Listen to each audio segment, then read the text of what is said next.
Go, Dan.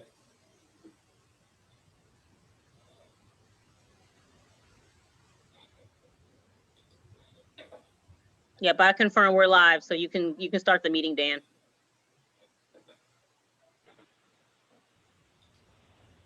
Good evening, everyone. Welcome to the opening meeting of the DeForest Park Neighborhood Association for 2021. As has been our tradition, every January we always have a flag salute. Hi, Georgia. Just wave. Hi, Marcus. I see you there too. Anyway, we're going to, instead of doing what we normally do, having someone stand up, we're going to go ahead and play it. Go on, Ryan. We're all up, and then we'll go directly to George, who's going to take us from the North Station, and then I'll do the announcements. So take it away, Ryan.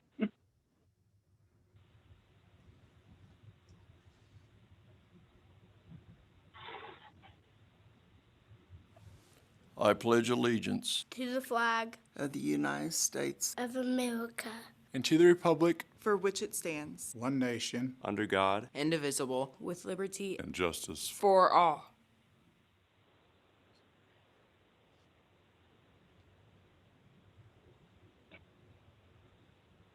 Okay, George, you're up.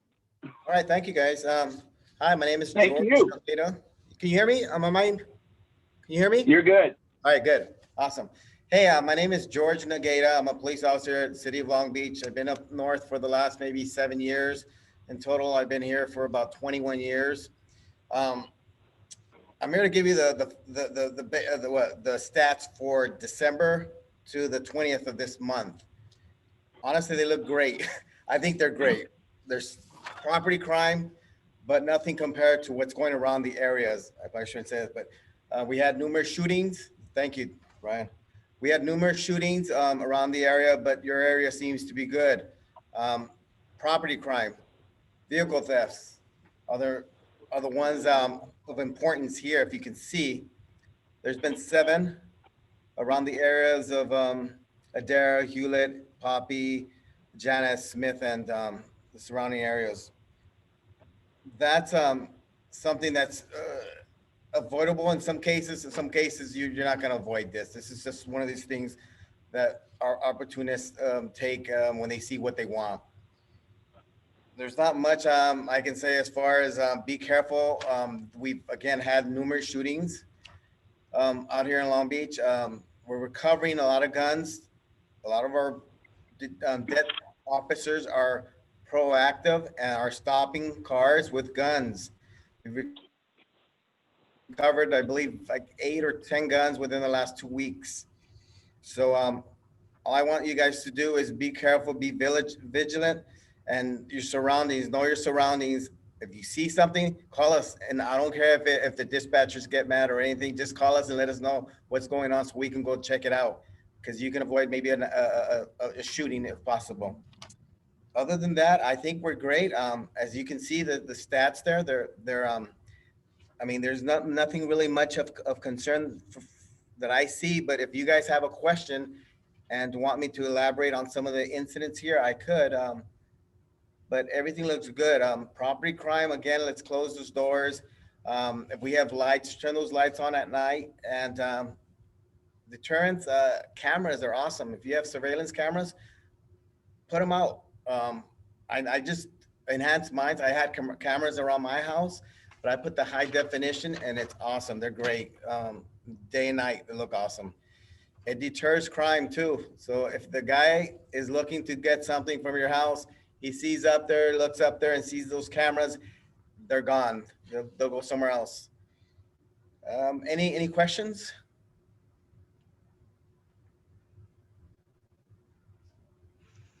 Yes, my husband had a question. I want to know if is there anything they can do about people riding those bikes in the park, in the DeForest Park, or is, I don't know What how. kind of bikes? Well, it's multiple bikes. It's dirt bikes. It's mopeds. You know. Yeah, it's funny you mentioned that, because that's it's been there's been numerous calls for those, they're on little, street, race bikes, Yeah, little mini bikes. right. And they're, oh my God, they're on the highway too. So when you see them, call us, because we can't be everywhere, but when you call, we at least meet them somewhere, and we end up catching them. A lot of times, people call and, because we but officers should respond to the caller and say, hey, thanks for your call, and we recognize. I'm sorry, go ahead. Oh, no, that was my son. You can keep going. Oh, okay. Yeah, but keep calling. Those are, yeah, they're annoying. They're annoying, and they need to be stopped. We need to take those bikes away from them, because they're going to end up hurting themselves or hurting someone else. So yeah, great question. Yeah. And could Any you other also- questions? Oh, I was gonna say, this is Joni. Could you also elaborate a little bit? I know we haven't had any shootings in our actual neighborhood, but we've had a few that have been in this, like, nearby, like, within a couple of blocks.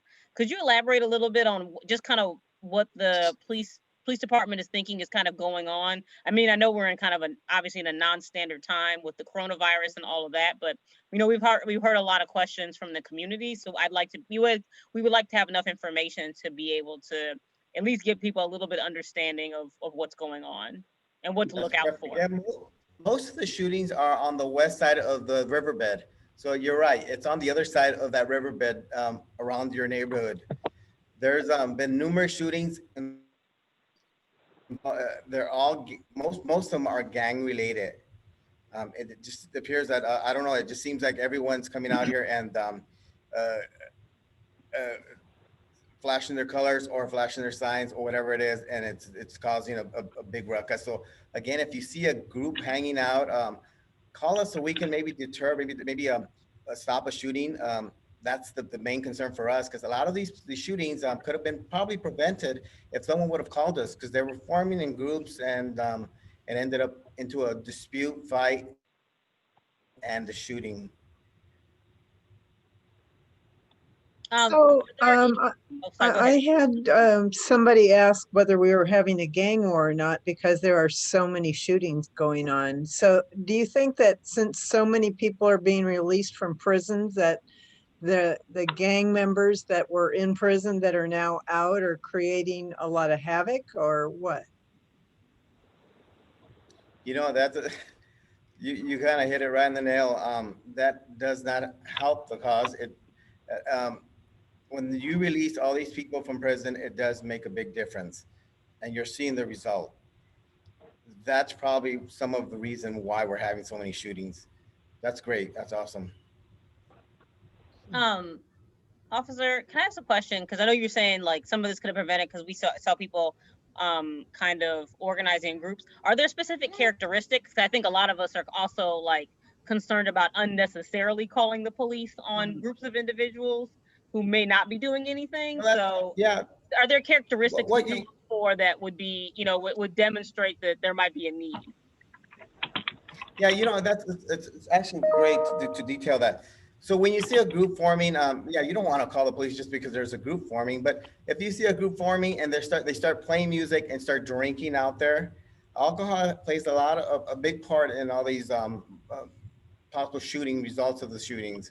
So if you see, I mean, they're breaking the law as it is when you start drinking out in public. So give us a call and let us deal with it. Majority of times, people do call in these groups. We go by there. We don't see anything wrong. We just go by and advise them to keep the noise down. And if we have to just leave, they don't run the area. Thank you. And then Georgia, did you have a question? Yeah, I did. Thank you, Joni. I feel like this is relatively minor, but I'm just curious. I feel like the skateboarding has increased again up near the community center, and I just don't know. Is that? I mean, we're not commenting on it yet. We're just getting started. But we're hoping that as the kids start coming back in the afternoons and so on and so forth, that's not gonna maybe discourage some of the parents or people from coming in. So, but I'm assuming it's not a big problem. Am I right about that? I don't want to worry unnecessarily. I don't want to be silly about it.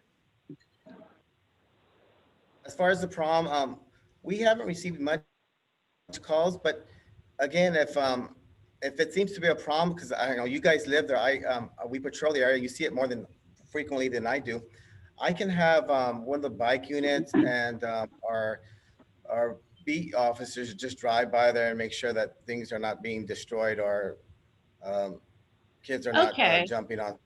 And I would jump along. say it's typically occurring like in the hour between 4 and 5. So, but it's, I don't know that it's absolutely all the time, but it's been several times lately when I've been there. Okay, Thanks. that'd be a perfect time so we can have an officer go out there and check it out. I have a question. Can you hear me? Yes. Yeah. Okay, this is Mike. I'm with Pat.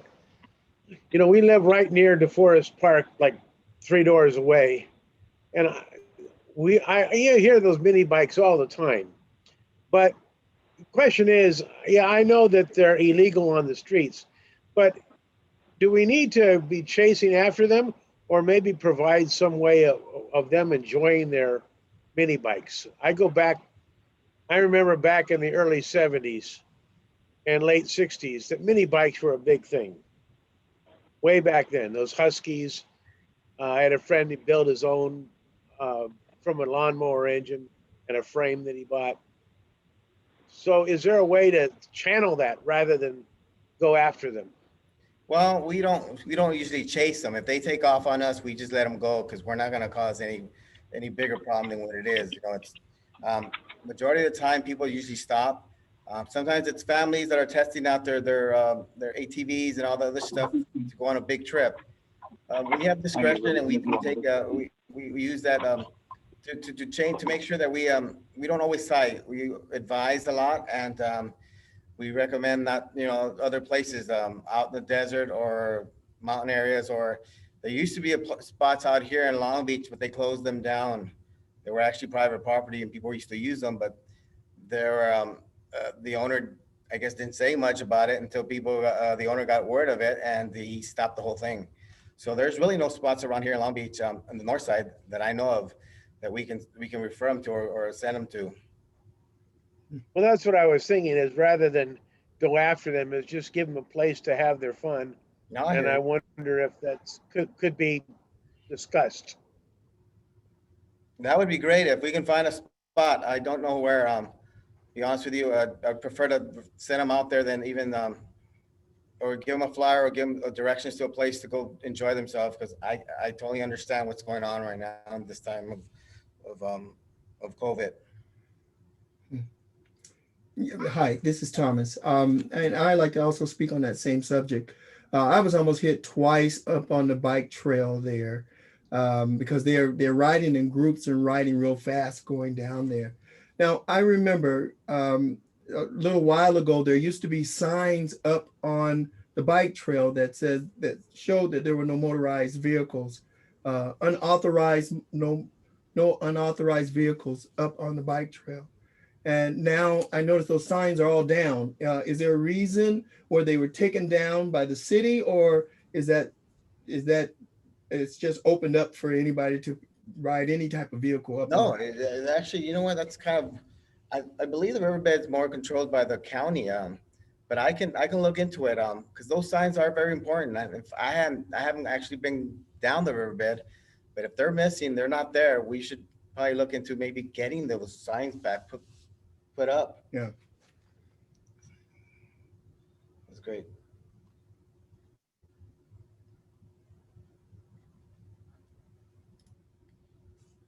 Okay, great. I will look into it, Thomas. See what yeah, because you should be able to walk down the riverbed or run or ride your bike, but being afraid of a little mini bike going by you at 100 miles an hour is not what we're looking for. So do we have any other questions? I don't have a question, but I do have a comment. The police department does have a website where people can file reports online. So if there are burglaries, I mean, not residential burglary, but if your car has been broken into, if you've experienced other nonviolent issues, those things can be reported online through the Long Beach Police Department, Perfect, thank you. directly through the website. So people need to be aware because a lot of times the officers are not coming out because of the COVID, and so they're allowing persons to file their own report online. So if your car's been broken into, it's been burglarized, vandalisms, all those things can be reported online. Yeah, thank you for saying that. You can also, like you said, you can call, and usually officers will either respond or even call you on the phone. They'll get on their cell phone and call you and talk to you over the phone if that's what you prefer. With this COVID, thank you for mentioning that. That's a great example of avoiding contact and using the system, the internet system to file your report. Any other questions or statements? All right, thank you, George. All right, thank you guys. I'm gonna be taking off, okay, because I have something else to do. I want to go cover a different area of, I think in your beat, there was talk about DeForest Park, something, so maybe, I think there was a homeless encampment starting, so I'm gonna go check that out. Oh, And- good. Thank you. Okay? You guys have a Let's see how great, we can help okay? you out. I'm leaving now, thanks. Thanks, George. Bye-bye. Bye. Okay, just a couple of things going on within the community. Right now, we have a business called Ronnie's House. They're heading up a roundtable talking about some of the shootings, about gun violence and stuff. So it's going to be on the 26th. I don't have the flyer for the time, but you can go on to North Long Beach News. And you can actually see some of the things that's going on. We have a directory on the very top of the page that's talking about businesses, people of color, etc., businesses. That's a directory for everyone in the North Long Beach area. So we're expanding some of the stuff that is going on. I don't see anybody from the 9th District. We have So, Georgia. Yasmin. Oh, Dan, we have Yasmin. She's one of the interns Yasmin, in the okay. 9th District. She's gonna be giving us our update. Okay, great. Let's go to her and then we'll go to Georgia. Hi, everyone. Thanks, Dan. This is Yasmin Shabazz. I'm the MSW intern on the District 9 team. Sorry for jumping in late. I could not find the link. I was looking everywhere, but I'm glad to be here now. I have a pretty brief report to give you all, and my apologies in advance if I can't answer everyone's questions, which is likely the case. I'm sorry, but I will write everything down and relay it to the team and just make sure I get everything together so I can pass it back on to you all. So what I do have is that the transient is no longer on Atlantic and 61st. That's the first thing I have. And the second thing is that Coco is gone. Apparently. Is there stuff still there? That's the question. I'm not sure about that, but I can. I drove by today, and the individual who's experiencing homelessness that was there appears to no longer be there. So I'm not sure where she ended up, but all of her belongings are now gone. Okay. Perfect. All right, thank you for that. Nope. The next item was that there is going to be that District 9 leaders call on, I believe this is Monday, the 25th at 5:30. So Vice Mayor Richardson will be there, as well as Kelly Colopy from the Health and Human Services and Paul Duncan from the Homeless Services Center. So that will be at 5:30. I believe you all received a registration link. I'm just going to put it in the chat just in case anyone didn't receive that, in case they wanted to register. And if you had any questions about that, just let me know. You can put in the chat and I can relay that. Next point is that Uptown Commons is completely open and all restaurants are open for takeout. Last point is a request to join the next Civic Talks LB web meet on Thursday, January 28th at 5 p.m. So that'll also be with Vice Mayor Richardson, and a few other guests will be speaking on that panel. I believe I may have actually sent the wrong registration link in the panel. The one I sent previously, I believe, is for the civic talks. Let me just clarify that. And then I'll send one more for the D9 event on Monday. My apologies. Yasmin, does that mean, because every time I go to Uptown Commons, I don't see the seafood restaurant open? Does it have, do you know if those have special hours? That restaurant has special hours? Do you know what that one is called? Which one you're referring to?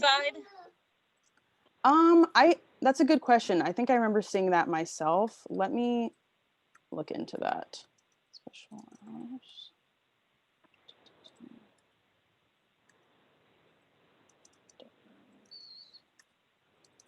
Let me look into that, and then I'll see if I can get that info for you. Thank you for asking that. Any questions for Yasmin? If not, I actually have one additional update that I got from Jonathan today.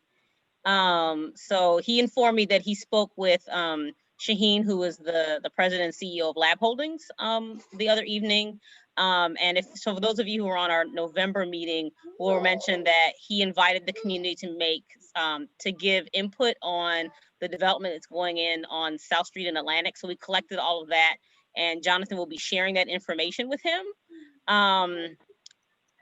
Additionally, there was another discussion we had about activating the lot that's just north of the library, and possibly trying to put some type of pop-up business.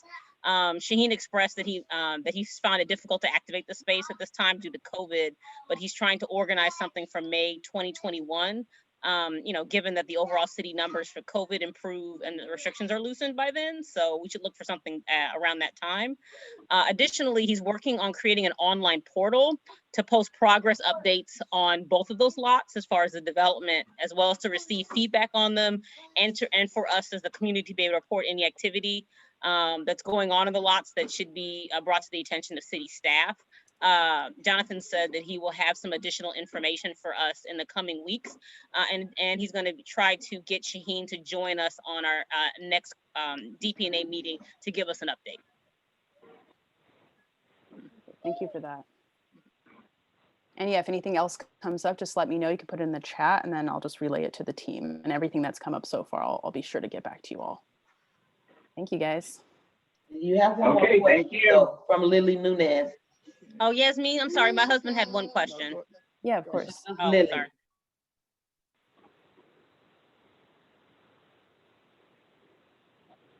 So I there's just one. got a quick question because I heard the whole information about the transient. Not sure if he's homeless. I don't know who it is. Going up and down the street. At least I live on Harding and Elm, and he's yelling and being very rowdy. Going from Atlantic down to the park. And I didn't know who to call. I don't know the information. And obviously we don't want to call the police every single time we see something, so that's just what I questions about it. I know it's a difficult situation. You don't want to always call the police, but the police have a MET team, Okay. which is a mental evaluation team, and they have one specific officer that goes out and talks about services, etc. So before they do anything else like remove or have stuff removed from an area, they will talk and evaluate a person, and they generally go out.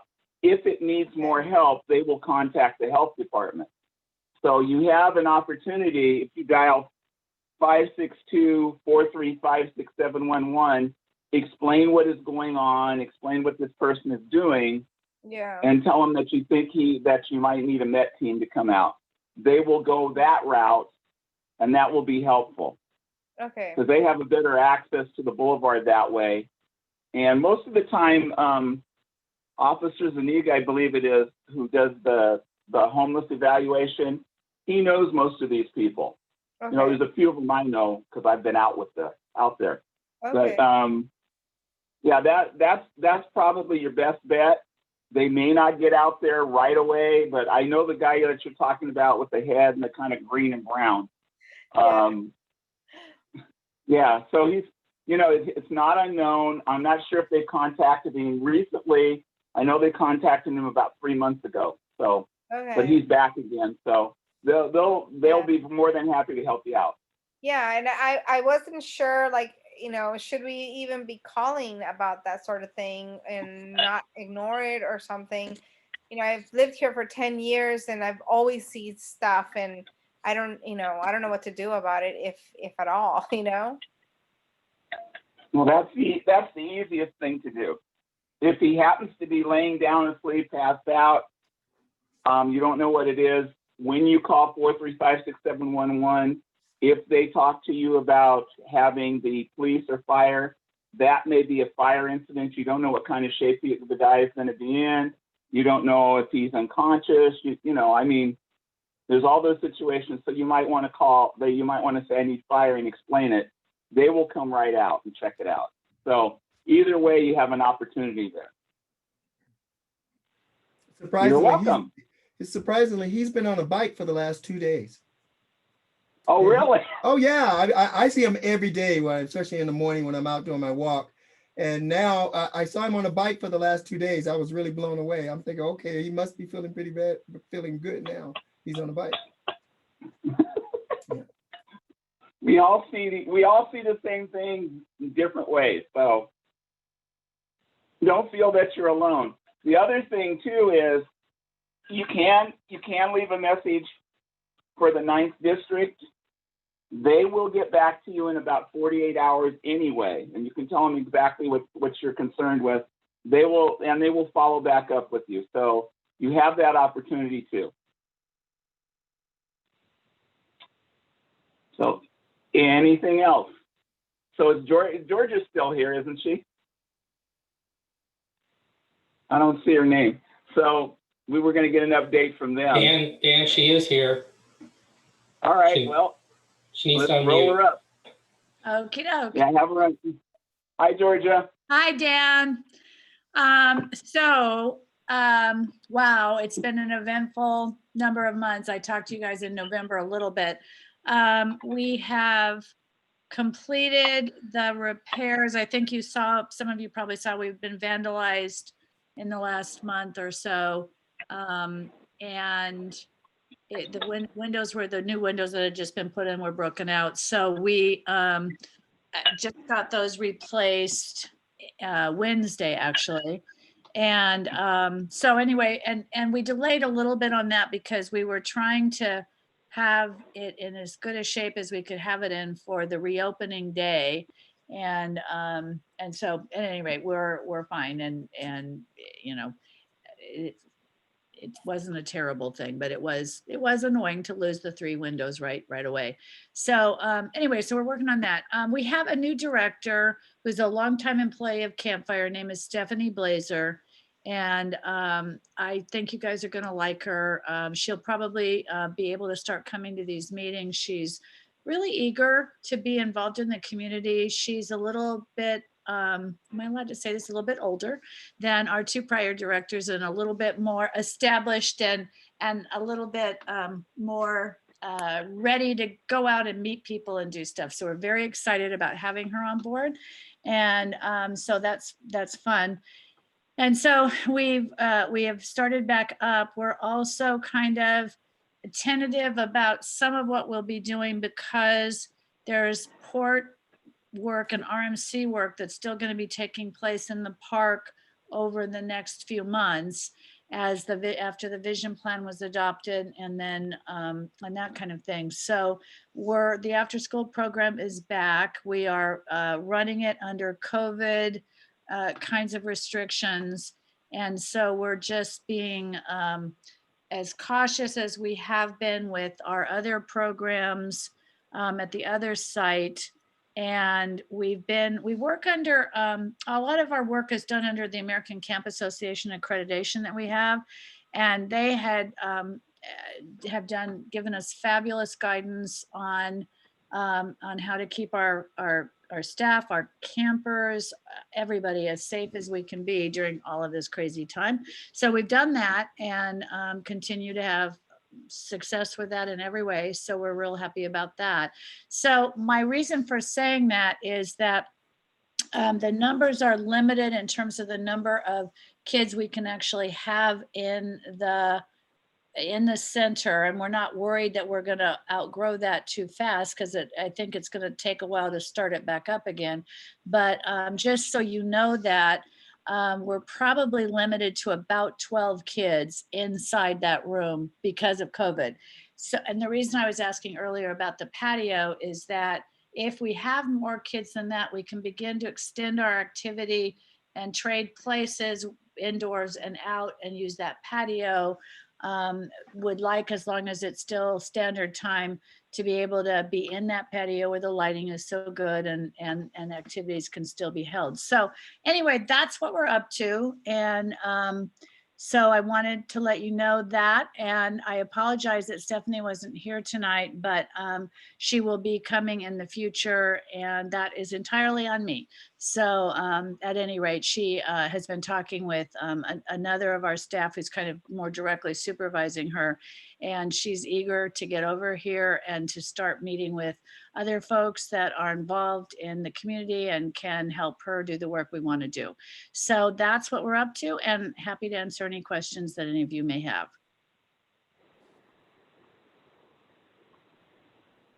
Okay.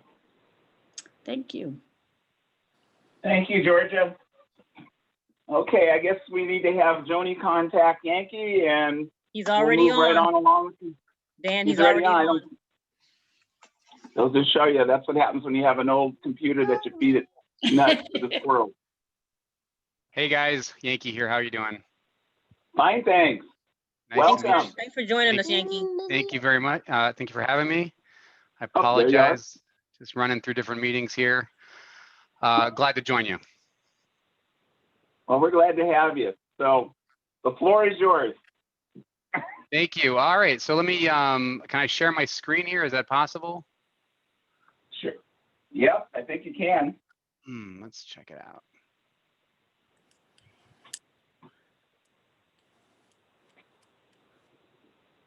Here we go. So I think many of you have likely seen this project in the past. We've been working on this Uptown project, I think, I want to say 3 years now since our meeting, or maybe 2.5 years. We had a meeting up in the park, Houghton Park, a while back, talking to the community about sort of what the wants and the desires were for the project. So I'll quickly run through. Stop me if you have any questions at any time. Want to talk about something specific, I'm happy to have jump in at any point. So this is the corner of Atlantic and Harding. So you guys are all familiar with. We have a shopping center there on the corner right now, 7-Eleven.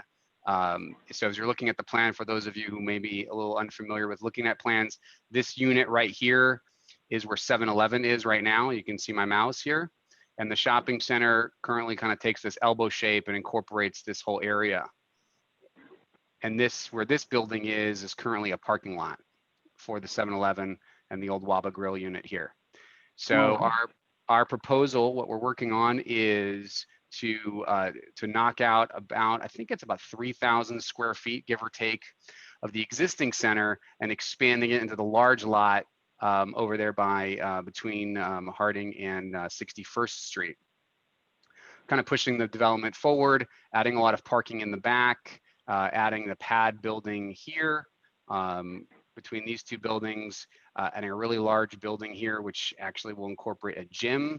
And then over here we have a drive-through, and we've been focusing and working on trying to get our coffee shop, which you guys may have read about in some of the news articles that have come out lately. So this is the site plan, the gist of it. Let me pull down to show you what the renderings, what it's supposed to look like when it's done. This is what the project is meant to look like. So you can kind of see more of a modern twist to it, sort of taking some of the colors and elements off of the library building into this. It'll include a refacade of the existing building. That's this building here. The gym is a 2-story structure. So a lot of glass and openness to that. And then the coffee shop here on the corner with the drive-through And then we've added some small elements next to the gym for some smaller retail or restaurants. So we've got interest, smaller, like 500-600 square foot kiosk style units. So you're thinking Long Beach Beer Lab, and we're talking to an ice cream shop as well about it. So this is the pretty pictures. This is already sort of through building department, planning department, et cetera. So these are actually working drawings that I'm showing you right now to get a good sense of it. This here is what it's going to look like from the rear.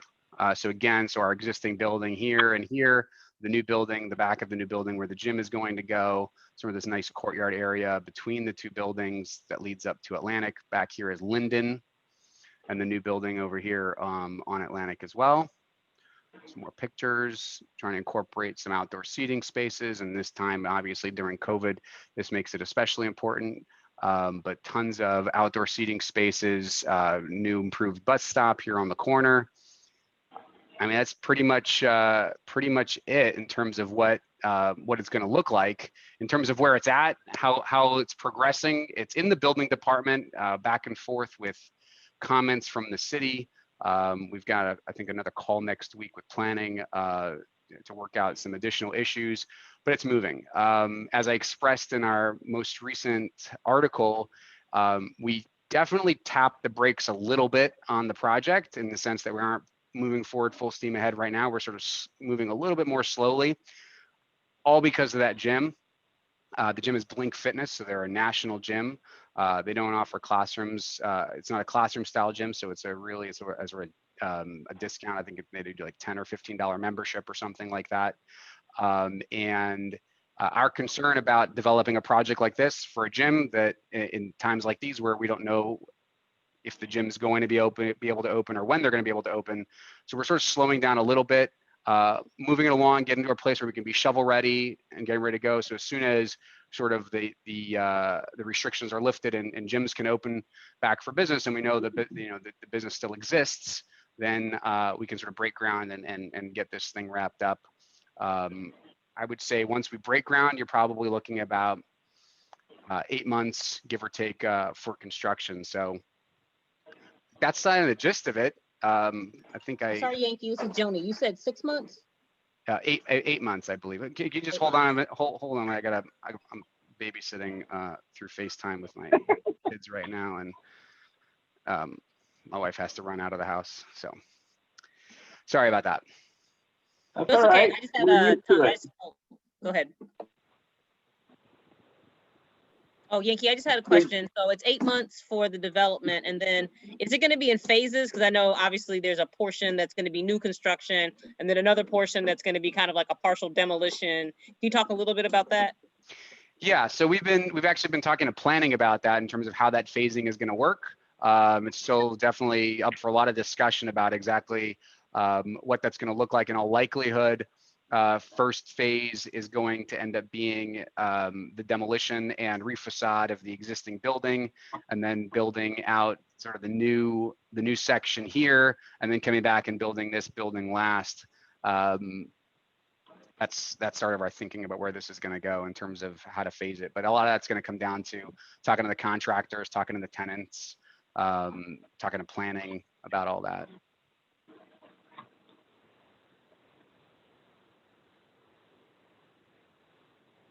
Yankee, what kind of anchors are you going to have there other than the gym? The gym's kind of in the middle of the block, so I'm just curious on the corners, what are you thinking about? So the gym's obviously our anchor, the largest unit here by far. Right. And so they're the primary tenant. We've had a few tenants actually have signed leases, but Cool. COVID has had an impact on that, and so we're not so sure which of those leases are actually gonna pull through. Some of them have already gone away, meaning that the tenants are no longer in business or not able to open for business.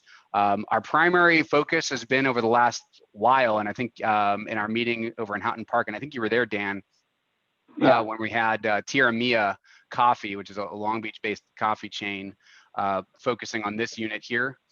Okay. They've committed to the site in terms of LOI and a lease negotiation. They have not signed on the dotted line. They claim to continue to be interested. We're actually building a unit for them in Paramount right now. And so they've given us sort of like, hey, let's focus on Paramount, get that done, and let's move to this. And so they're still saying they're still coming in, but we haven't signed. We're still keeping our eyes open for other units. We've turned down, obviously. I know that the community has emphatically said they're not interested in a fast food unit there. We've been focusing on trying to get a coffee shop of some kind.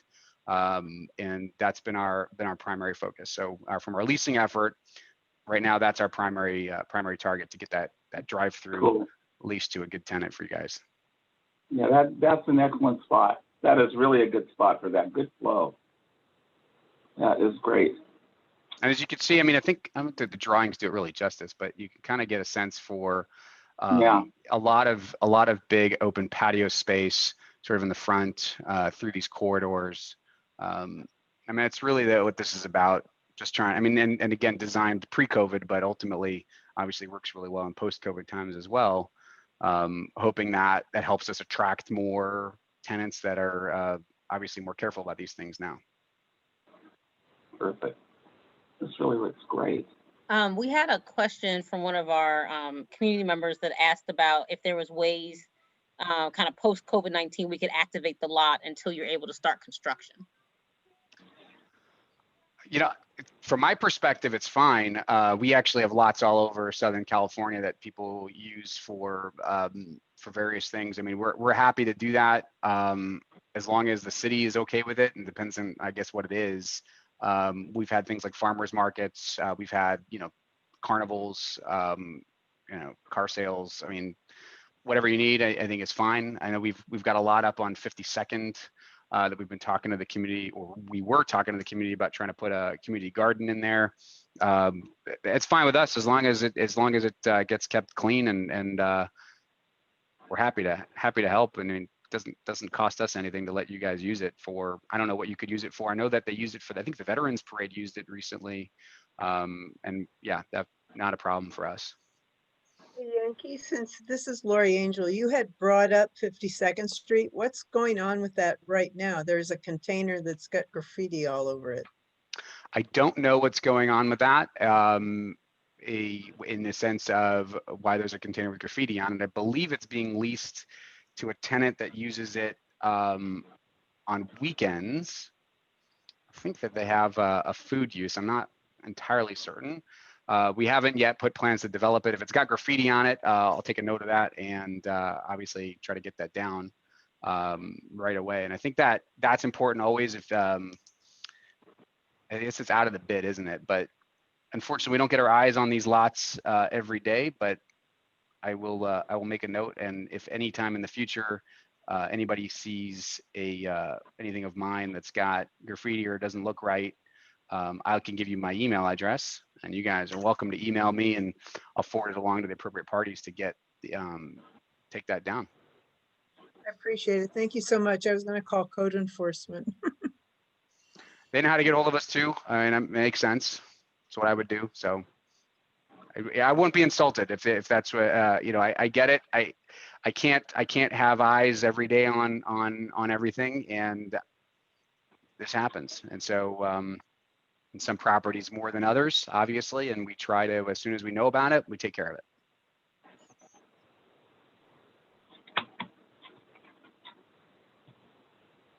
Okay. Any other questions? So Yankee, this is Joni again. You may have mentioned this before, but I know at one point there was a discussion about Long Beach Beer Lab. Is that still another one of those tenants that's kind of up in the air? At this point, anybody who tells you there's a tenant that's not up in the air, I just don't believe them. I think every tenant right now is up in the air, and it's unfortunate, but the world is different. The folks over Long Beach Beer Lab, good friends of mine. I hope to God they all survive this. I don't know how. I don't know. The toll this is taking on tenants across Southern California is unbearable and unbelievable, and I think a lot of them will not survive. And so all bets are off in terms of what happens in the end. But I'm hoping that they do. I really am, and I'm hoping that this all works out. But I can't make any promises. I'd be a liar if I told you I was 100% confident in any one of these tenants right now. Even this gym is a national level gym. I mean, they've got hundreds of locations, but with half of their locations shut down across the country, I don't know what that does to them financially and whether or not they pull out of this. So we'll find out. Hi, my name is Joyce, and I was wondering, are there any plans for something happening on Atlantic and South Street this year? I am not the developer for Atlantic and South, so I don't know what's happening with that project. Yeah, Joyce, this is Joni. So that was the topic of our meeting in November. And so that is a different developer named Lab Holdings. And yes, they're they're also, their plans are also, they're under a site plan review with the city of Long Beach for a mixed use development that will comprise of townhomes and some businesses at the corners. So there'll be like a coffee shop, restaurants, etc. And then I believe, I forget how, don't quote me, 20 something townhomes to be built. 84. So if you go online on Facebook, you can actually go on our Facebook page and you can actually see the video of that meeting from November where those renderings were presented and the plan was presented to the community. Do you know if they're going to break ground this year? That is the plan. Okay. But there's still negotiations with the city. Same thing as Yankee mentioned, the coronavirus has changed the landscape for everyone. Yeah. So, but that is their current plan right now. Like I said, they're under site plan review with the city, and there's some discussions about parking, et cetera, things like that, that go along with that particular project. And so the council office informed us they are going to try to have the CEO, his name is Shaheen, join us again for a brief update at our meeting in February. And so we should know more information then. Great. Yeah, I would say anybody that, we are developing right now, we're working on a bunch of multifamily projects, some housing projects in California. Those are the kinds of projects that are going to move along. I mean, obviously California, a major housing shortage, but anything that's going to be retail, I think is going to take a little bit longer to sort of work through the issues, unfortunately. That's just fact. I mean, obviously everybody was ready to go in a hurry. This all made a lot of sense a year ago, and I think it still makes sense and it can work, but we got to get through this first, and then we'll make other decisions. Invested a lot of money and time into it, so I'm hoping that it works. Okay. Any other questions for? Oh yeah, sorry. Any other questions for Yankee as far as the uptown development on Atlantic between Harding and 61st? Okay, I don't hear any. Or see any. Yankee, thank you very much. We appreciate it. Thank you. Absolutely, guys. Good luck. Thank you.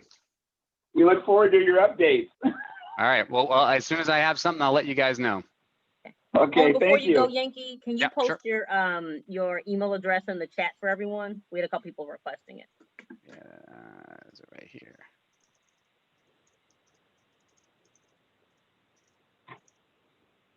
Please do not blast my email address around. I'm giving this to the group, and I don't want to see it show up in the newspaper or anywhere else. So here you go.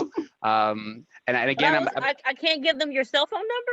Yeah, well, it's the same way. I mean, ultimately, what I'm going to do is that you're going to send me a message, and I'm obviously not going to be going out there cleaning the graffiti off, but I promise to get it to the person that will, or make sure that they do, and so that it'll get done. So if you don't hear back from me, see if it gets taken care of within 24 hours, 48 hours, and if it doesn't, reach back and say, hey, Yankee, you're not doing your job, and then I'll light some fires. But for now, here's my email address. Enjoy it. Don't add me to any lists, please. Thank you. All right, guys. Good luck. Thank you. Thank you, and good luck to you.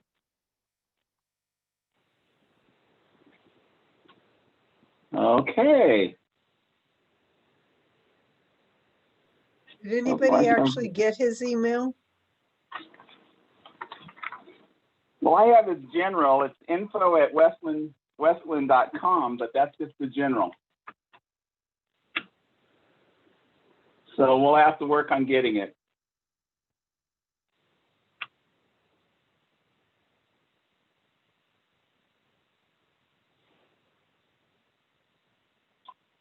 Okay.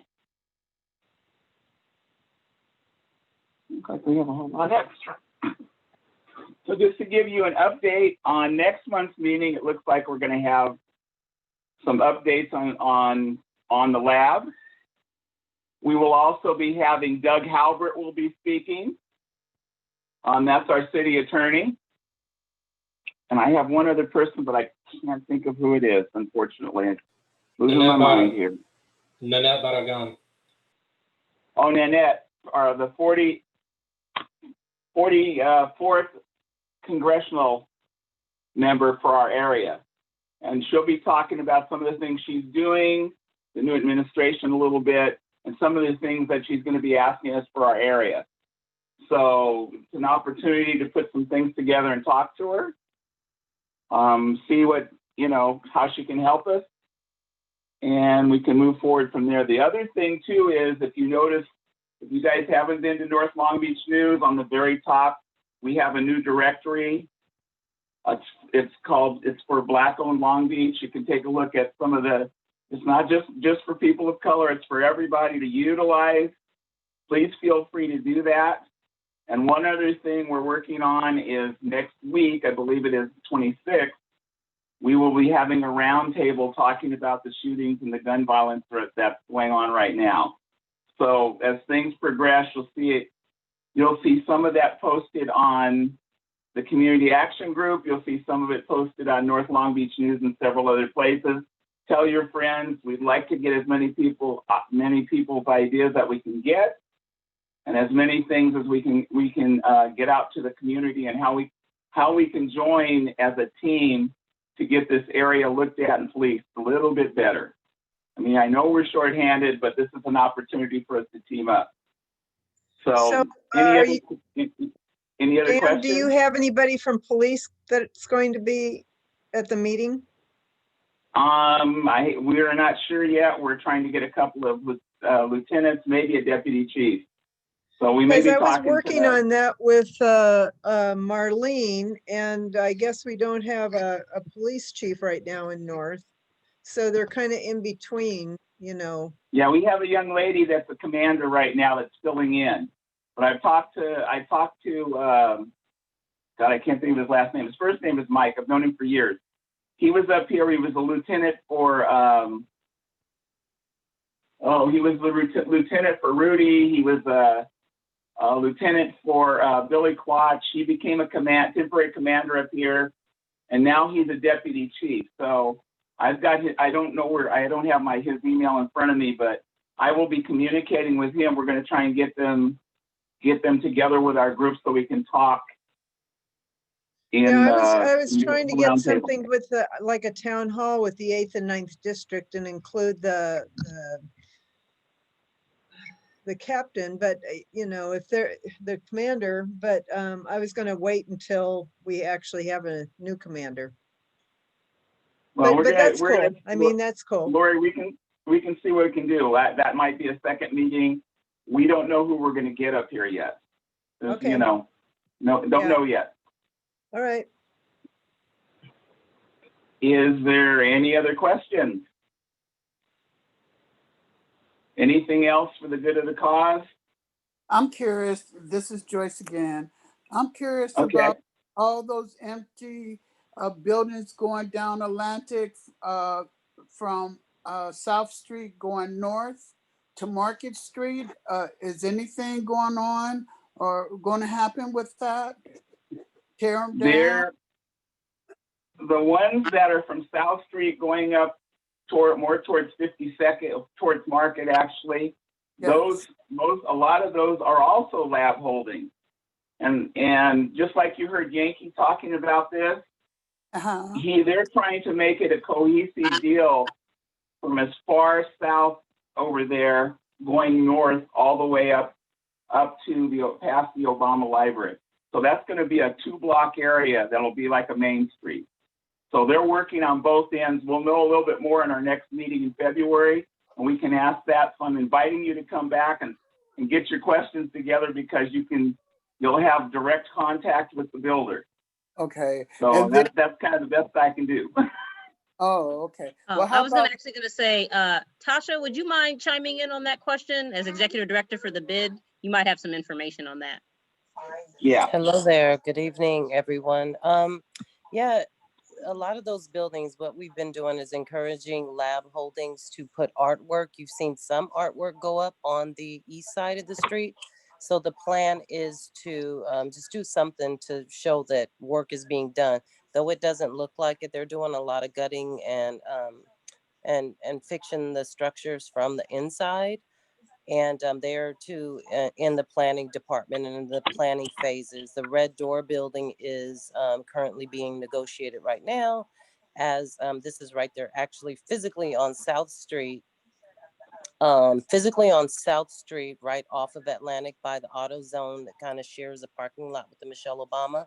That's going to be the site for the Long Beach City College computer lab. And yeah, so things are happening.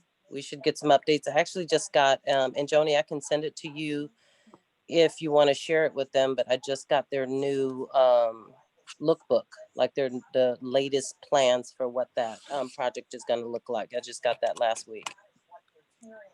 how about where the 99-cent store? Yeah, is the 99-cent store has been a mystery for a very long time. We know the owner, Mr. Gold, and there have been a lot of inquiries for that space, but it's been educational institutions, but that area is not zoned for education. So it pretty much goes back to the drawing board. For a while, there was a DaVita clinic that was interested in going there, but that wasn't something that they wanted to have at that facility. So, I've even had developers try and talk to them about selling the property, and they're just not interested. So at this point, one of the things that I've been doing, just out of a lot of frustration, and this is something that you all can do, is code enforcement. You can call code enforcement.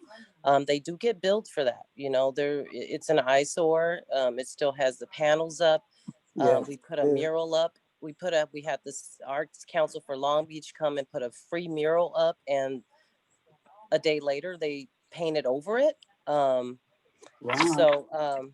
the best thing is code enforcement. They get bills. The cost of those bills increase with every occurrence, which is one of the things that we were able to do at that 99-cent pet store, which was a travesty.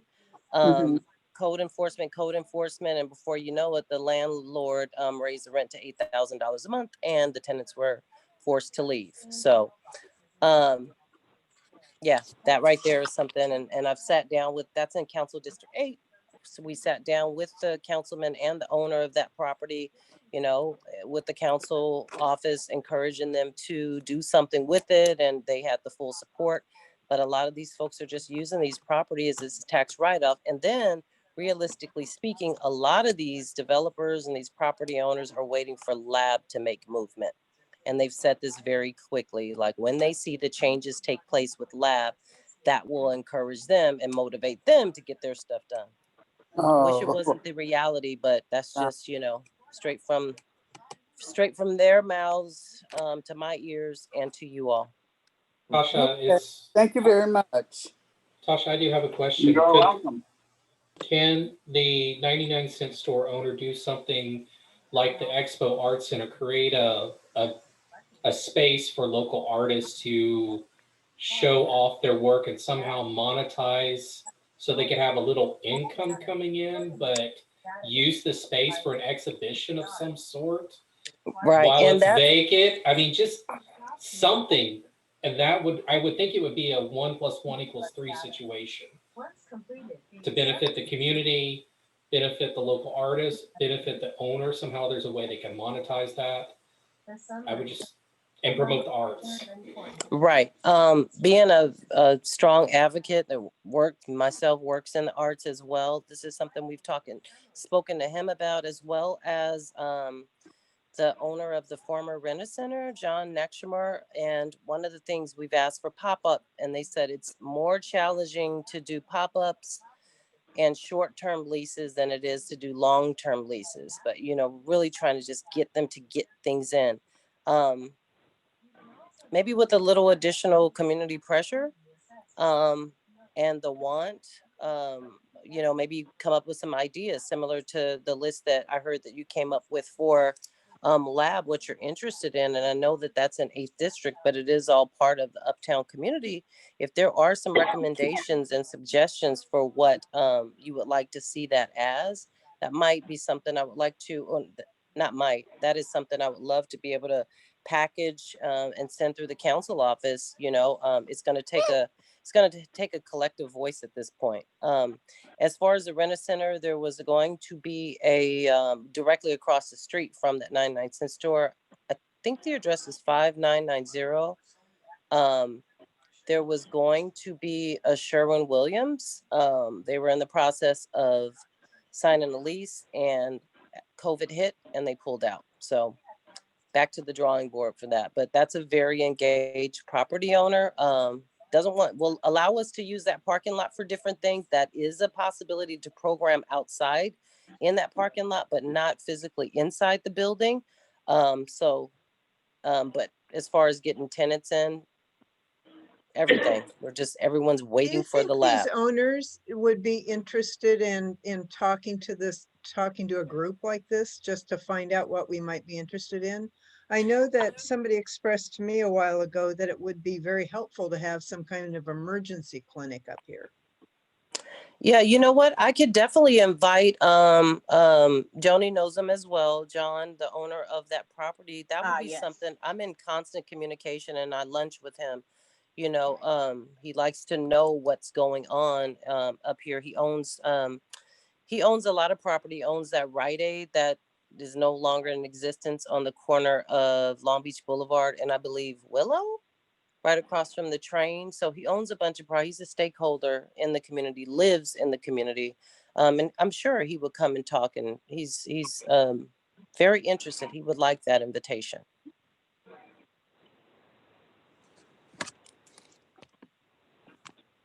Yeah, why don't we, Tasha, you and I maybe can set up some time and chat and talk about some future DPNA meetings, maybe March or April, where we can have him come in and speak. I think that'd be great, actually. Okay, sounds good. And I'm happy to be back to the meetings. I was putting in the chat to Dan that this is the first time in 2 years that I haven't had to teach on a evening. So I'm happy to be able to attend these meetings. Thank you so much. Thanks, Tasha. Thank you. Okay, anyone else? At the end of all of our meetings, we do provide 3 minutes for non-agenda items. Hey, Dan, Keith had one additional question. Okay, go for it, Keith. Yeah, I wanted to ask, was it Yasmin about, can she give us an update or email or something? I don't think she would have the information on her about who's cleaning up the wetlands, with the contract with conservation. Is it still conservation board? I don't know if you have an update on that, or you can get back to us on that. Georgia? Sorry, I didn't hear. I don't know. I don't know. Also, I can't speak for the Conservation Corps, but I do know that I believe that they're working with that now, but I can't speak for them, so I'm not sure. I'll follow up though. Thank you though. I'll follow up with that question. Thank you. All right. Take over.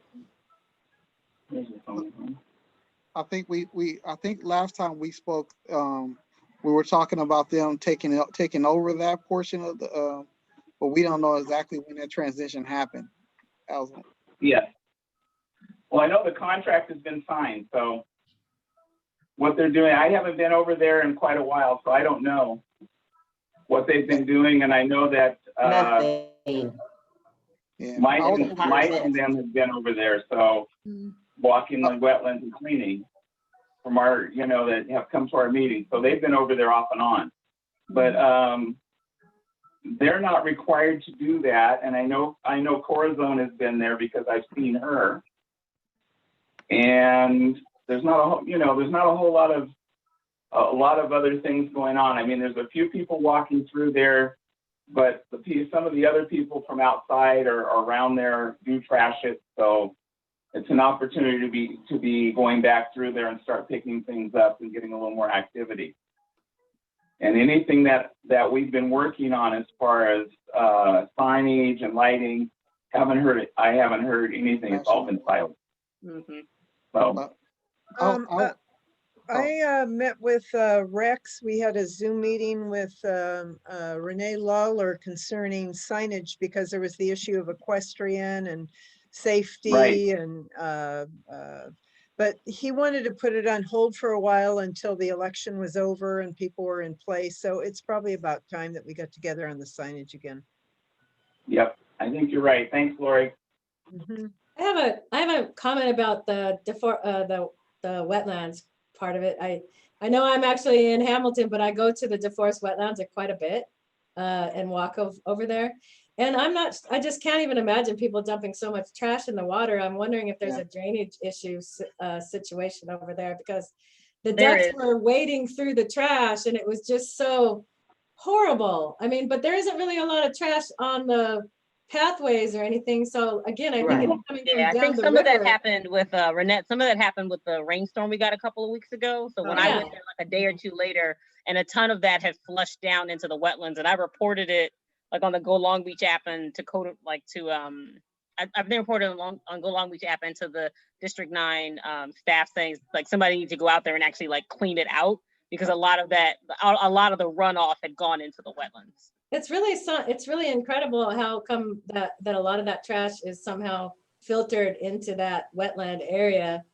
But anyway, that's just my comment. I don't know what you would do. So does the water flow into the Los Cerritos wetlands? Because I was there today and there's all kinds of trash in the water there. Well, actually, the Forest Park, believe it or not, is it's the overflow for the Los Angeles River. And there are a couple of pumps that are further up from us that do pump everything in that direction. So some of it splits off into the LA River, and we're still getting some into the wetlands, because it used to be into the nature trail when we had that there. So it doesn't surprise me that in Los Cerritos that they still are getting the same thing, because I'm not sure if they still have that small pumping station near Del Amo or not.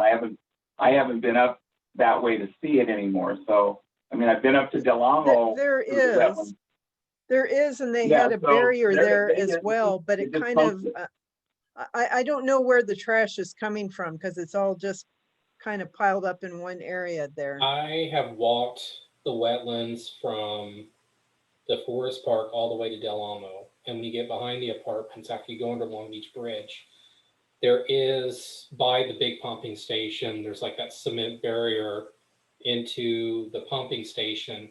There is a big outpouring like tunnel that's got a gate, and there's just garbage like you would not believe in there inside that gate caught. But then if you're up on the bike trail and you look in the riverside, there's also garbage in the out pumps that pump into the riverbed side. We're getting into the rainy season, so we think we need to put pressure on the city or whoever's responsibility is to go in to pull that. I think probably maybe the Corps of Engineers, I don't know, or the County of LA that has to do that.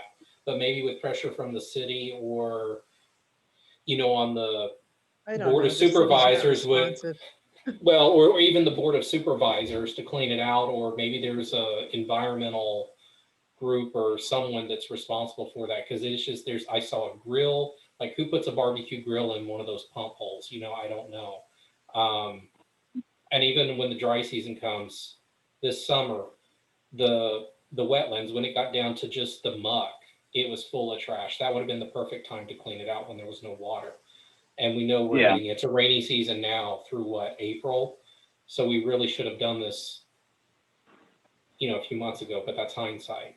So there's that. And then regarding the signage, I would just ask that any signage that goes up also be in Spanish, because a lot of the folks who ride the horses are Spanish speaking. English may not be their first language, or they don't understand it completely. So to make sure it's clear, in Spanish as well. All right, that's a good suggestion. Thank you.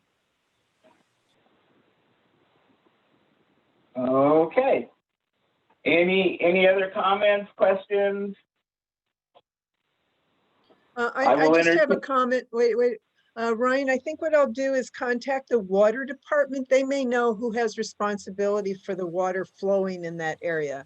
I mean, I And the don't know who pumping else to station, call. yeah. I'll do that though. I would think it would be the Army Corps of Engineers if it's the LA River. Aren't they in charge of the body of water coming from, that's the LA River itself? That's who I would think they're it's just tied to. I think they're responsible for the infrastructure. I don't think they're responsible for the maintenance. I mean, that's Or my the Board opinion. of Supervisors, or maybe it's the Board of Supervisors. I don't know. For Well, LA County. I'll call them as well. Perfect. Thank you, Lori.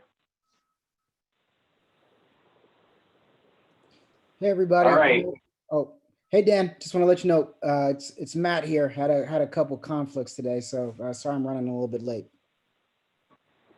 Well, you got here just in time because the meeting's over almost.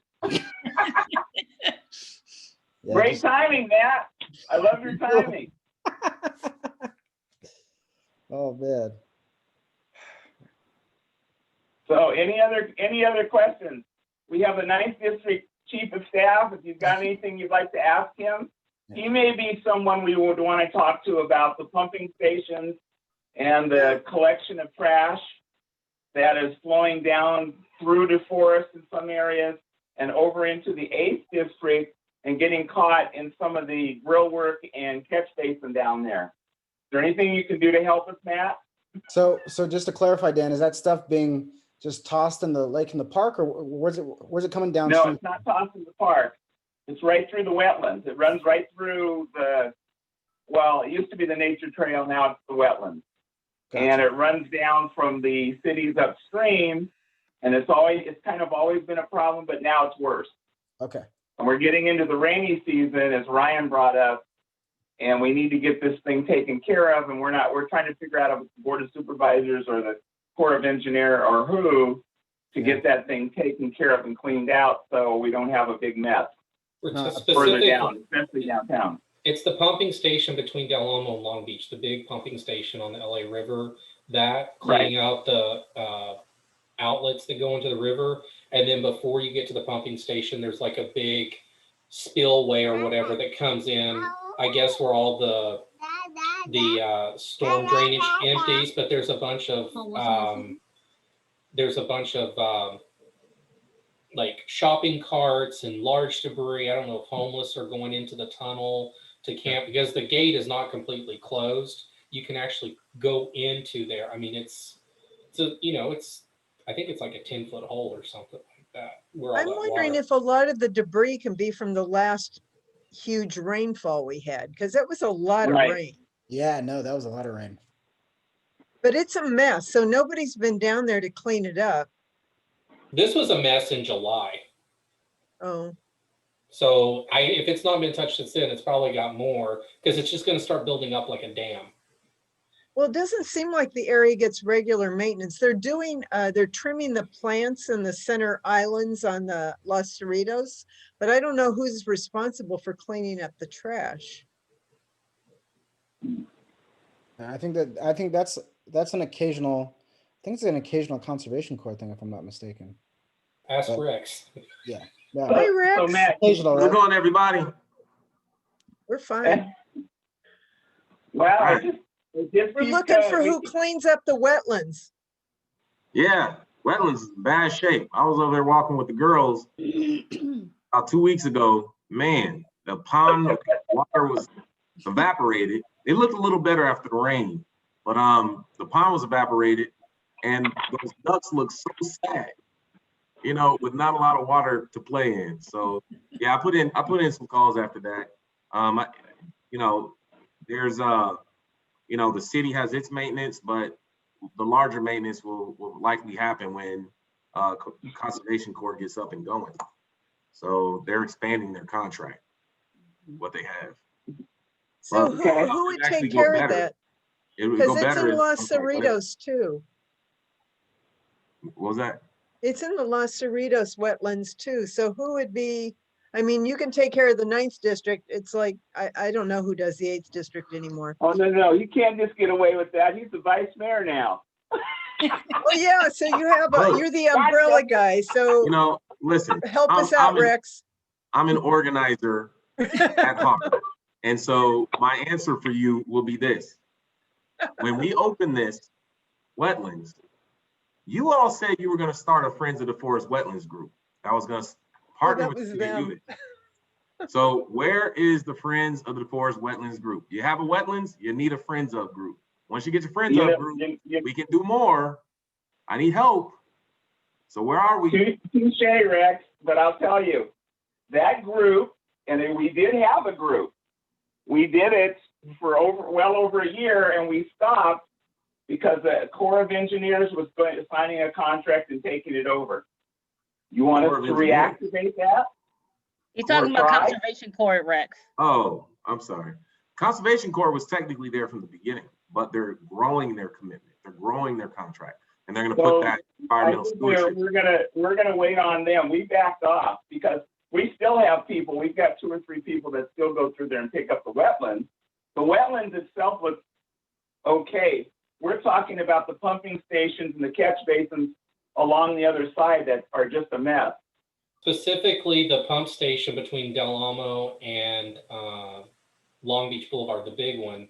There's a bunch of garbage in the spillways that go into the river that need to be cleaned out.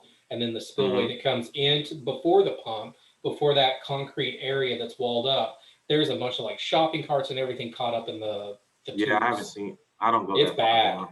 I haven't seen it, but I'm happy to look into it. But I don't typically don't go that far south. I kind of stay in my district.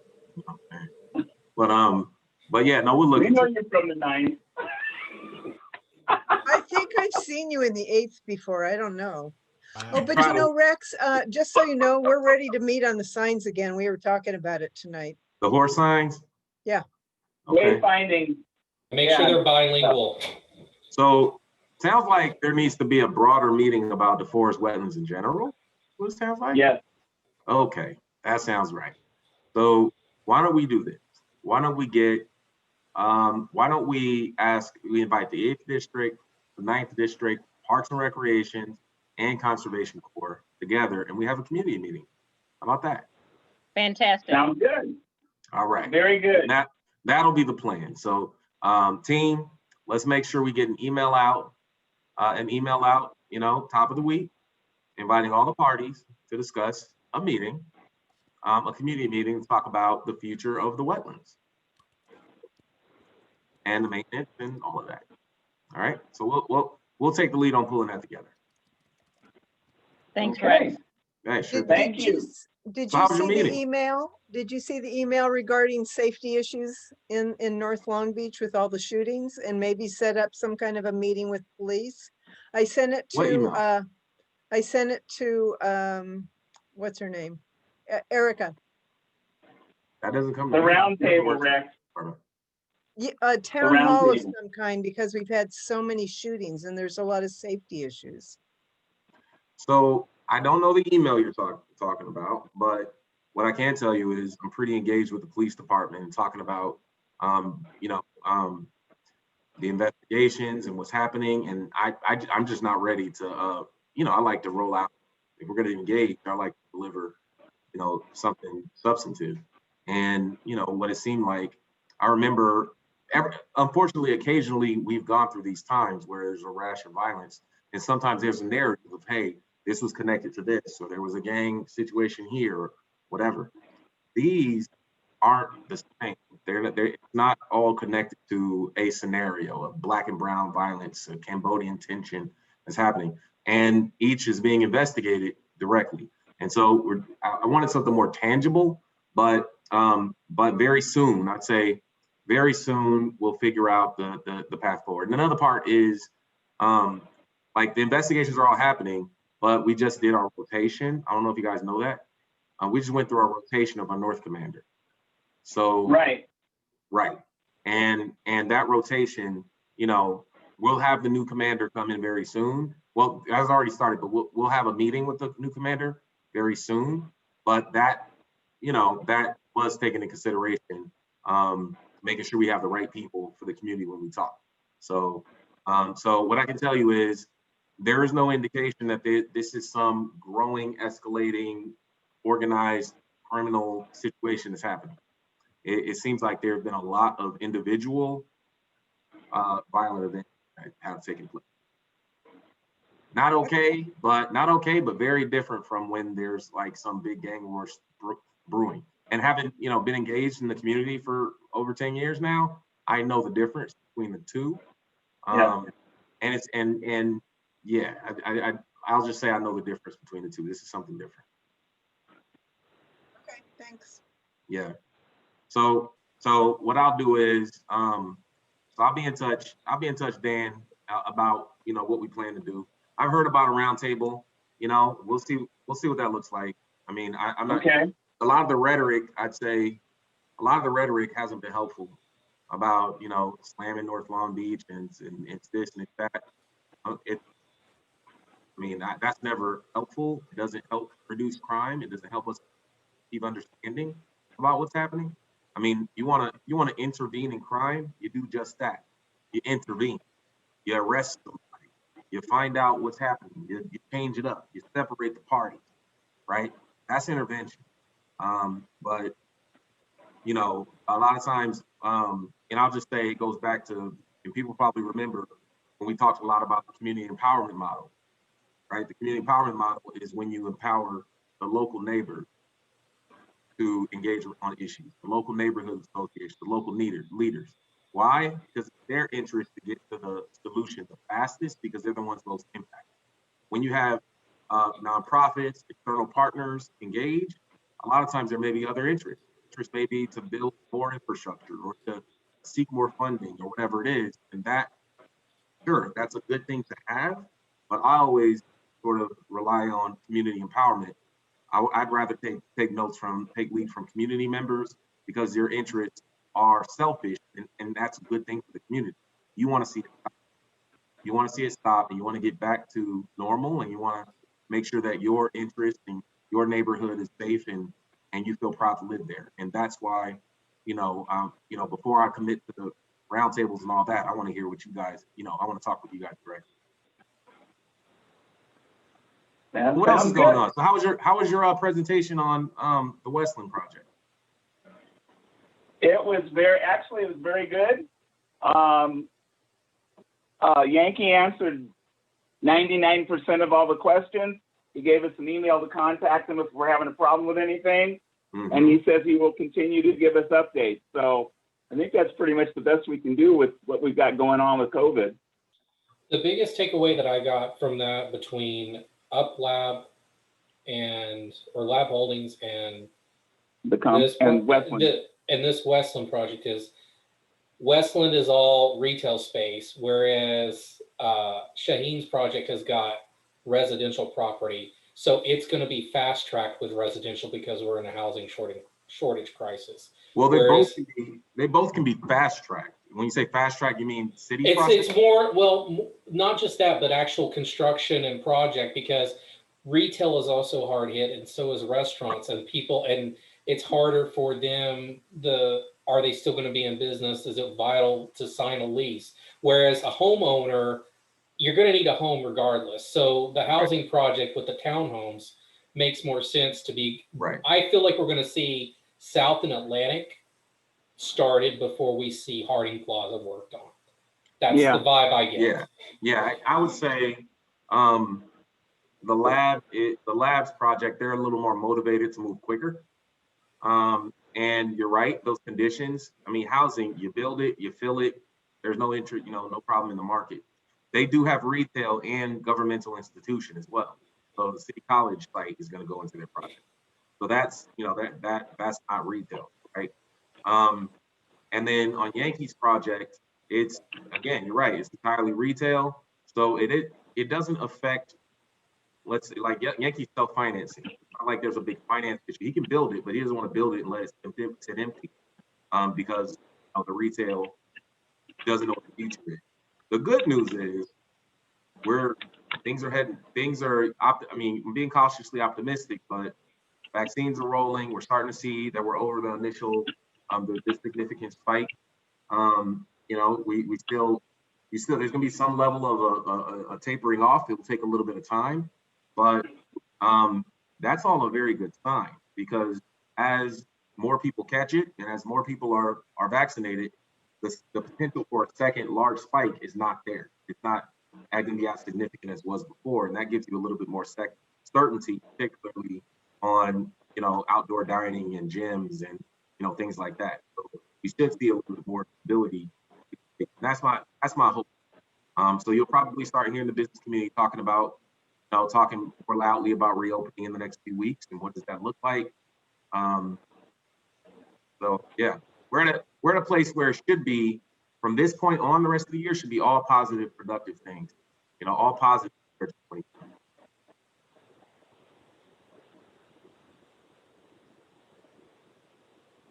Good. All right. So yeah, pretty excited. You guys see the rendering I dropped in North Long Beach News? I was gonna hold on to that for this community meeting, for a community meeting. Did you guys see it? The rendering south. I saw it. I'm in it. I was looking, and I was like, how'd they pick those clothes? Although I do like to wear a lot of flats, so I was like, they must have seen a picture of me or something. I thought it looked just like you, Joni. It does. Well, look, it's definitely coped me with all my hats, because I ain't been able to go to the salon recently. Reading the newspaper, standing on the corner. I thought that was great. No, it was. No, it is. And the rendering is fantastic. So if those of you haven't seen it, it's on the North Long Beach Facebook page. But it's going to be a really nice mixed-use development with some really neighborhood serving amenities, coffee shops, you know, some small little kind of restaurants and eateries. And they kind of break up the townhomes with some businesses on the corners and a little bit in the middle. And I mean, I think it's gonna really make the boulevard so much more walkable, inviting, and kind of, as I think Rex always says, making that kind of community living room. So places for us to actually really be able to interact, meet. Like, it's a couple blocks from my house, so I love the idea of being able to walk down to, oh, there it goes. There it is. Be able to walk down, grab a cup of coffee, like hang out with Cohen. Like, I'm super excited. So now there's some other cool pieces to this, and we're going to talk about it more. We're rolling out a series of community meetings called Thrive 90805, where we're going to talk more about this and other things. But one cool part is, if you notice, kind of to the right of the page, where the housing starts. Yes. Okay, now you see how the bottom half of it looks different than the top half of that housing. Those are live work units. Those are live work units facing Atlantic. So what that means is Atlantic and Artesia, Atlantic and South, what faces those areas will actually be engaging to the sidewalk. It's not going to be just people's front yards or backyards. It's actually going to be retail spaces. Those are live work spaces. And since this project it has no back door on this project, right? You got to think about the aesthetics on Linden, right? Because residents face that. Even on, 59th, residents face that area, South Street. So it's got to think about the way it looks from all four directions. And in at least two of those directions where you want more activity, you'll have live work. So that'll be cool. That could be, art galleries. It could be a coffee shop. It could be, it could be someone who makes crafts, And the way they're being designed is that, let's say you want to close the door to your living space, have a separate entrance there, and just have your retail space open, you can do that. Or if you just want to make it into a home office and you can't tell the difference from the street. So it's really cool the way this is being. So is that the northwest corner? This is South and Atlantic. Right, the northwest corner, South and Atlantic. Northwest. Correct. Yes. Okay. Where the Neiman Marcus would have gone. Right, exactly.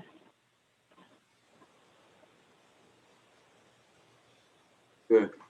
So yeah, that's good. Council meeting was good. Been pretty productive. Lots of good stuff at the council meeting. We're getting sued over Hero Pay. That's exciting. Sometimes things have to play out a certain way. You always know there's risk of litigation on some of these things, but I believe it was right. It was the right thing to do, and my hope is that that we get out of this thing soon and get to some sense of normal, because the ordinance had a sunset anyway. It wasn't going to be. City council's taking some pretty good steps on Tuesday. Inclusionary housing is good. That ordinance, you know, that was something that Steve Neal fought for years ago, and we weren't able to get it in back then. And so we're happy to finally have it on the books now. So a lot of good stuff. Restaurant platform fees, 15%. You know, we led that effort. So we got that in, cap on restaurant delivery fees. It doesn't mean any difference to you. It's a difference to the restaurant. Fees to the restaurant, right? It doesn't mean your fees are cheaper. It means the fees for those guys are cheaper. You know, today was big news at Parks and Rec Commission. You know what happened at Parks and Rec Commission today? Dan? Yes, I do. What happened at Parks But and Rec? I was celebrating today at a winery. A friend of mine owns a winery, remember? Nice. Well, I'll share with everybody else. Today, the Parks and Rec Commission approved the naming of Pressburg Park this evening, South Street Parkway. So, you know, that's a really good thing. I love projects like that. So congratulations to you, Dan. And when we get it back to council and all that is done, we'll make sure we do something special for you. Well, thank you. Sure. I'll save that 100-year-old bottle of wine for you too. How old is it? It's actually I've got a friend in Paso Robles. We have the whole winery to ourselves, 4 of us. So he has a special wine from over 100-year-old grapevine that he just got from somebody special. When that gets bottled, he will be sending me a couple bottles. So that'll be good, and I'll be sharing that with Lori Angel too. Hey Rex, we did have a rendering from the Harding When? Plaza. Huh? Soon. I was just going to show you a rendering we had of the Harding Plaza that hasn't been shared yet.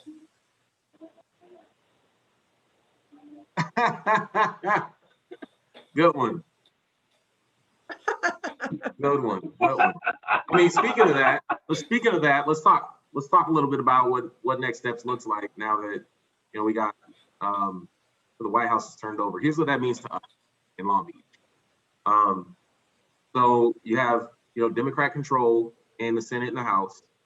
Obviously, you've probably heard about the next round of stimulus, right? So that's good. And there's 2 rounds. And in one of those rounds, there's infrastructure funding and funding for local government. That funding can help us with our own recovery or our own relief. So that's money that can go out, or it can help cover some of the costs the city has incurred through this process. Big deal, huge deal for us, given that the economy is, you know, is directly tied. Our budget is directly tied to sales tax and oil and tourism and all those things that created a deficit for us, right? And the city wasn't projecting this deficit, this level of a deficit beforehand. That's significant for us in terms of maintaining services. It also, you guys probably remember my first term, I was chair of the Fed Ledge Committee, federal legislation. So I did a lot of stuff because it was Obama's last 2 years in office. We did a lot of stuff from My Brother's Keeper to PATH program, and all these ideas of Office of Equity that we're leaning on now all came from the work back then. And a lot of you remember that. Well, I've volunteered to go back to chair the Fed Ledge Committee. So I'm leaving economic development, I'm leaving state-led. You know, I chaired state-led, housing authority, economic development. I chaired probably more committees than any other council member. I've sacrificed all that and I'm focused on Fed Ledge now, because that's gonna be direct relief and support for our local community. And we needed that experience to go right in and help advocate for what we need in the community. It's gonna make a huge difference this next year in particular. So you're gonna hear a lot more from us about what's happening in Washington and how that's gonna impact us. We gotta be thinking about what are the next round of projects that are shovel ready and potentially ready for funding. So we can go to that and advocate for those projects. So that's gonna be pretty exciting. You guys probably heard, any questions on that? I was going to say, Rex, Nanette's going to be with Calvert next month at our meeting. So Nanette, how'd you put that together? Nanette and Doug. Dan got Doug and I got Nanette. Okay. I got Doug too. Doug just called me today. Says, "Hey, I missed you this month." Cool. Yeah. When you have Doug, I'll come to that one when you have Doug. Well, I'm gonna have Doug next. We're having him in February. Okay. All right. I'm trying to make him in February. Um, yeah, yeah. So when I say projects, think about stuff like the Hamilton Loop. You know, hey Renee. Hey, I just, with great minds think alike. I just stuck Hamilton Loop in the chat too. Hey, Hamilton Loop. Hamilton Loop. That's the type of stuff we should think about. You know, yeah. Well, if we have funding, if we have situations like that, we could put all the projects from that open space, you know, and all the master plan. Open space, uptown open space plan. Right. That's why we did the plan. The plan was, you know, the plan was to, you know, high level call out the fact that, you know, we hear a lot of people talk about the lack of open space that we have. People love to call out the disparity, but they don't like to have a plan for it. We took leadership in North Long Beach. We have a plan. We aligned that plan with our land use element, and now we're implementing it one vision at a time. And that's the process of getting funding. That uptown open space plan is going to reap benefits for us for a generation because we took the time to actually do it. And I remember, you know, initially, you know, people may have said, oh, this isn't real, it's just visioning. Well, we got it out the way. And now, you know, now folks are wondering, oh, why do we keep hearing about this plan and DeForest and Hamilton? Well, it's because we did the work. You all did the work, community members. You know, and you guys are going to stand the I benefit. have a suggestion for federal funding. I think that what's we that? need to have Wi-Fi infrastructure. Not a bad idea. Absolutely. I think we need a lot. I think our community should stand up for clean truck infrastructure. So, you know, we are directly impacted by trucks, and that is expensive. Hydrogen and electric charging and all of that. So clean vehicle infrastructure we need to invest in. That's a priority of federal government. I think open space projects and buildings and things with project labor agreements are all good, all very good things. Street, roads, you know, those things are good. So we got to think about how we make them complete streets and enhance medians and sidewalks and all of those things. So those are things we need to be thinking about. Plus, there's a big discussion about the next round of Measure A. Measure A is extended in perpetuity, but we only made a 3-year infrastructure plan. Those 3 years are coming. What's the future look like? Well, we need to guide that conversation because Measure A is here, right? It's here to stay. And then you have, you know, there's some conversations about infrastructure bonds in the city. I don't know about that because it's expensive. So some folks are advocating to accelerate through bonds, accelerate Measure A. I'll just say the jury's out for me on that. I would need to really see what the benefit was, not just for our community, but fiscally as well. So it's going to be fun. There's a lot of stuff to discuss at City Council. It's going to be good. And I joined AQMD recently. I don't think I've talked to you guys since then. That's really important. It's not that I'm joining a bunch of regional stuff. I'm transitioning from SCAG. My presidency ends in a couple months, and I start AQMD in February. So there's kind of a trade-off, right? So I'm trading this for this. And with Vice Mayor, I traded all those committees I was chairing for Vice Mayor. So it actually is kind of a net neutral in terms of time commitment. But what it does is, you know, on AQMDs, it's you know, LA Times did a story about how the air quality is worse it's been in the last decade. And, you know, and I learned a lot when we did the situation with hexavalent chromium-6 at Lubco. You know, when I was in our district, in Hamilton neighborhood, McKinley neighborhood, we learned a lot. That's when it got my eyesight that, hey, we need to join this board and get a voice here. You guys probably saw the LB Post article about the crematory on Long Beach Boulevard with the black smoke. Yes. Yeah, you guys probably saw that. A lot of people have no idea who to call. It was once you have a seat on the board, it's so easy to get responses now. One email came right back to it. Inspection, all of that stuff. So we definitely have a lot to learn here, but some of the issues of regional significance directly impact us, and we haven't had a voice. So we're going to be weighing in on a lot of different things. So you'll hear more about that very soon. But you know, there will be some things that we can do to make real difference on our own air quality right here in the community, which impacts the whole region because you know things emanate from the goods movement from the ports, which we're directly at. So you know, what's good at the ports will be good for the whole region. You know, I worked in transportation, Orange County Transportation Authority, and they come up with all kinds of programs to keep traffic down and, you know, transportation demand management and such. But you know, I think we have a real opportunity with people working from home to encourage people to work from home and do their work. Right. I Well, mean, you don't have to build as much infrastructure for streets, nor buildings, nor traffic, less pollution, all kinds of stuff. right. Working from home is a good thing, but we haven't seen the environmental benefits people assume we were going to. It's because of the pandemic. Less ride sharing, people are rolling their windows and driving by themselves. So you're still seeing the same amount of traffic, right? So it came back really, really quickly. Now, when we resolve the pandemic and all of that, and we can get back to mass transit and get back to ride share and all of those things, and working from home, then you should see a more significant impact. Right now, Do you because the think the pandemic is issues less- might be like fires are contributing to the bad air quality? Fires, but then absolutely. Also the global warming, because the hotter temperatures It's and the climate inversion change. layer is worse in LA County, right? What we're seeing is the effects of climate change. That's what we're seeing. It's the real life effects of climate change happening today. But the point is, ridership is down on trains and on buses. That puts more pressure on individuals riding cars, driving cars. So we have to address the health issue in order to also get the air quality benefits. And the fires and all those things, like, that's climate change. Those are the impacts. We have to mitigate and become more resilient, but that means we have less tolerance for the emissions from cars and trucks. The majority, 90% of emissions are coming from mobile sources: trucks, trains, and airplanes, and ships. Ships too.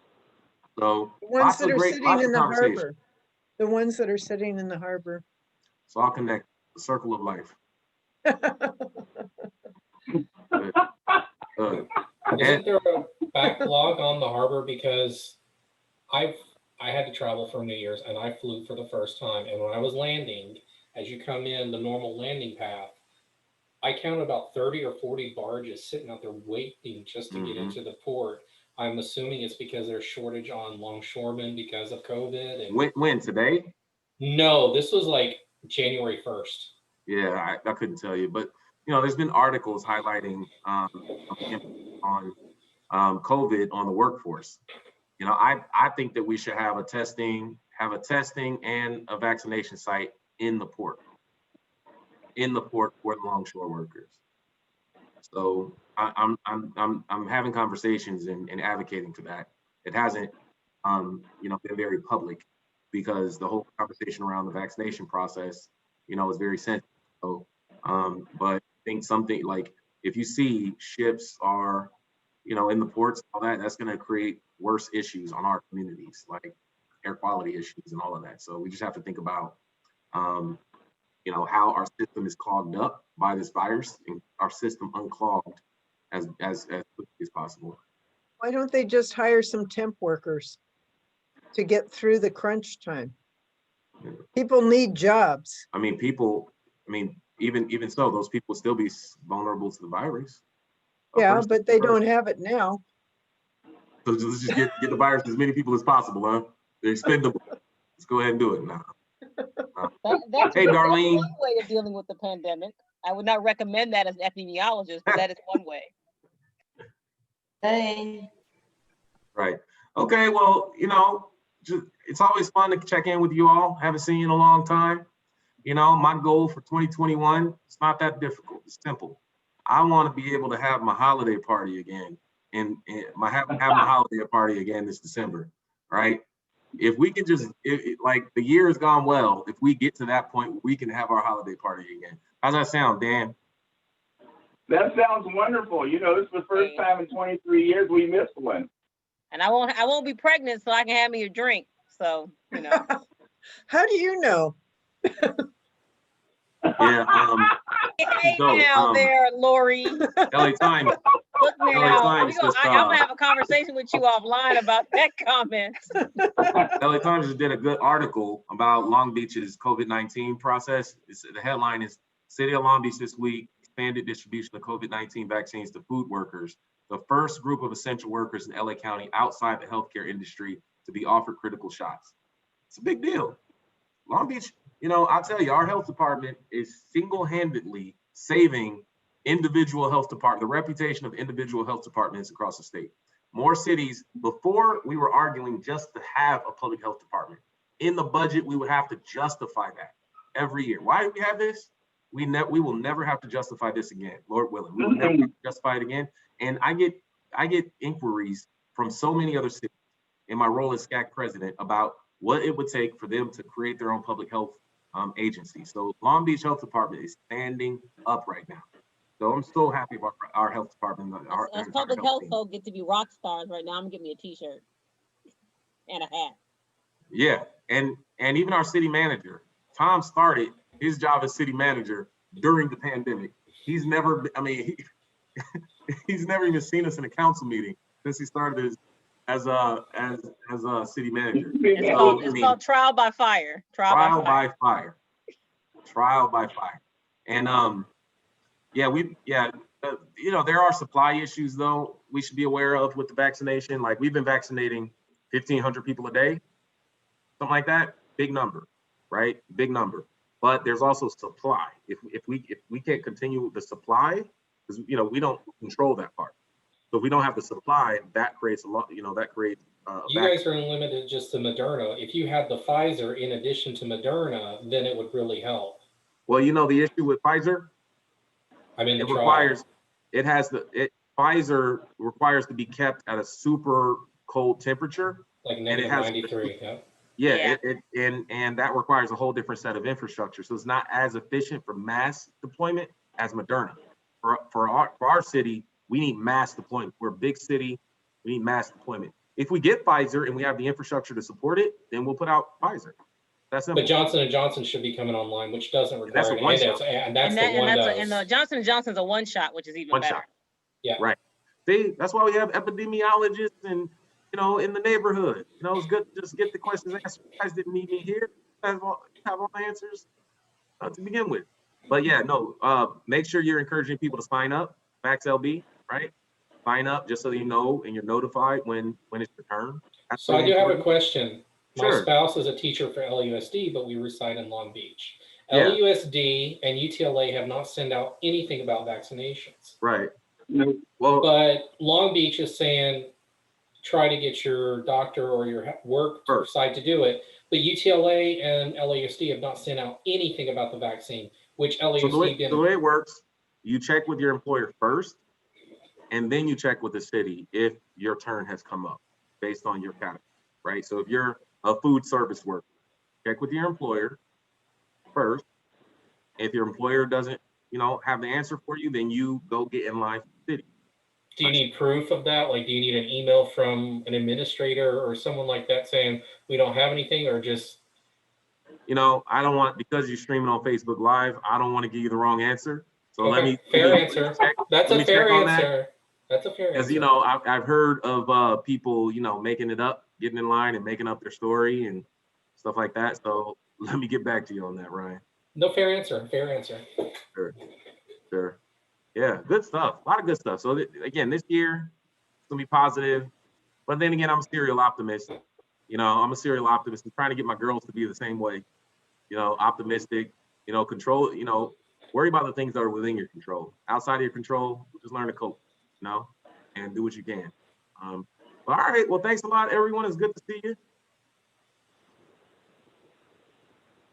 I just kind of interrupted your meeting and took it over, but I do that sometimes. No, we were getting ready to close the meeting. This is just an extension. This is public comment. All right, public comment it is. It's just a really long 3-minute public comment. Think of it as Right. council, Well, and it's then kind of cut like you off, the and death then you of can Jason reach Ray. you You up. don't pull it away from your councilman. Speaking of time limits, I really don't like the 5-minute time limit on comments for councilmen. We're sure you don't. I do not like it. Sure you don't. It is not great for me and Susie Price. I'll tell you that much. I'm sorry. It's not letting you be great. It's not letting you be great. You can't be great. Sometimes, I was just looking at videos of council meetings in the past. The level of production and theater you would put into your presentations, you can't do it now. It doesn't even matter. Now they actually make you strict to the facts. No pomp and circumstance. But what about the theater? I'm a thespian. We don't miss the theater. I think I just heard somebody ask to adjourn. Okay, all right, guys, thanks a lot. See you later. So who motioned so I can put it in the minutes? Oh, well, I'll make the motion to adjourn. I second it. That's it.